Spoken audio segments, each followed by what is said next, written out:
भक्तों पर गोली चलाते थे और अपनी जेब में तमंचा लेकर के राम भक्तों पर गोली चलाते थे, अब वे भी बजरंगबली की गदा लेकर के घूम रहे हैं।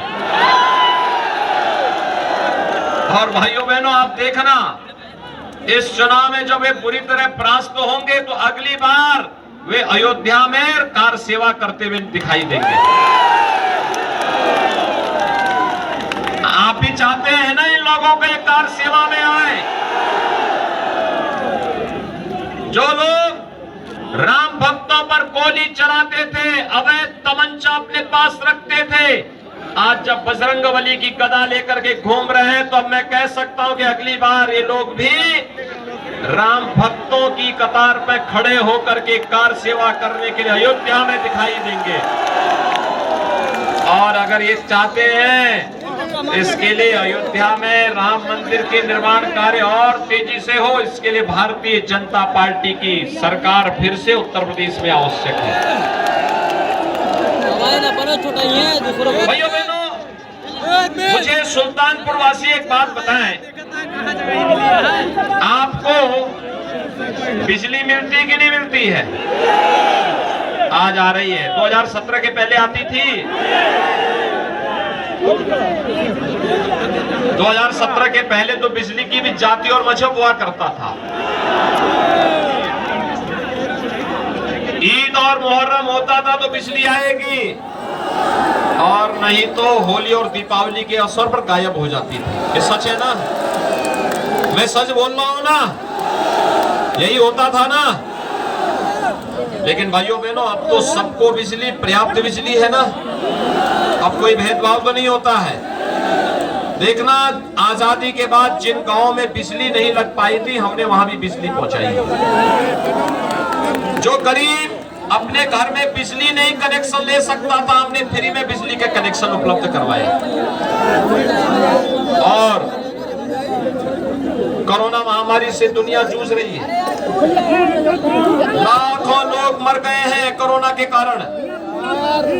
लेकिन भाइयों बहनों, प्रधानमंत्री मोदी जी के नेतृत्व में कोरोना प्रबंधन कैसे होना चाहिए, जीवन भी बचाया, जीविका को भी बचाया।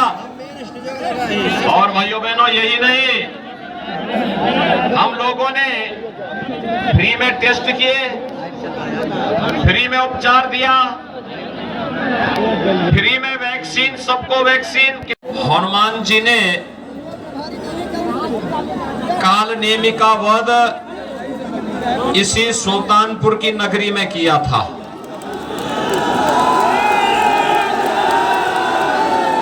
और जब चुनाव में हम हैं तो मेरा आप सबसे आह्वान होगा कि चुनाव का आपका सबसे बड़ा हथियार है एक वोट। राजनीति के जो कालनेमी हैं, उनको हरा करके ही आप कर सकते हैं। भाइयों बहनों, 2017 से 22 के बीच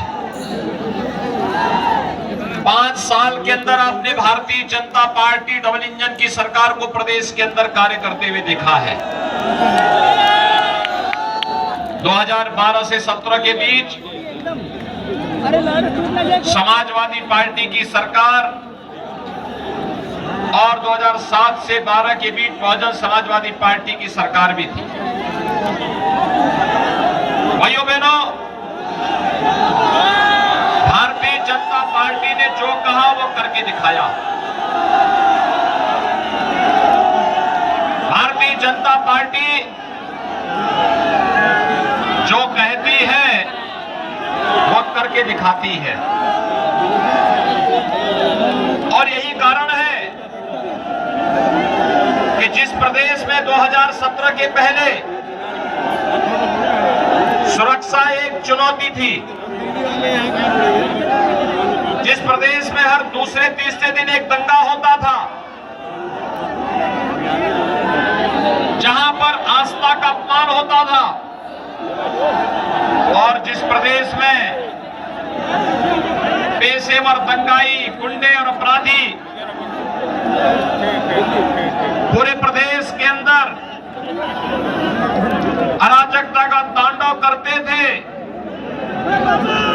बेटियां स्कूल नहीं जा पाती थी, महिलाएं बाजार नहीं जा पाती थी। आज वही प्रदेश आपके सामने है। देश के अंदर कानून व्यवस्था की एक नजीर प्रस्तुत करता उत्तर प्रदेश नए भारत का नया उत्तर प्रदेश बनने की ओर अग्रसर है। मैं आपके सुल्तानपुर में आने के पहले अयोध्या में था। अयोध्या नगरी, पूरी अयोध्या नगरी उमड़ पड़ी थी भारतीय जनता पार्टी प्रत्याशियों के समर्थन में कि फिर एक बार 300 पार के लक्ष्य को प्राप्त करना है तो अयोध्या की पांचों के पांचों सीटों को और भाइयों बहनों, अब तक 4 चरणों के चुनाव हुए हैं। 4 चरणों के चुनाव के बारे में कुछ रुझान आपको बताऊं।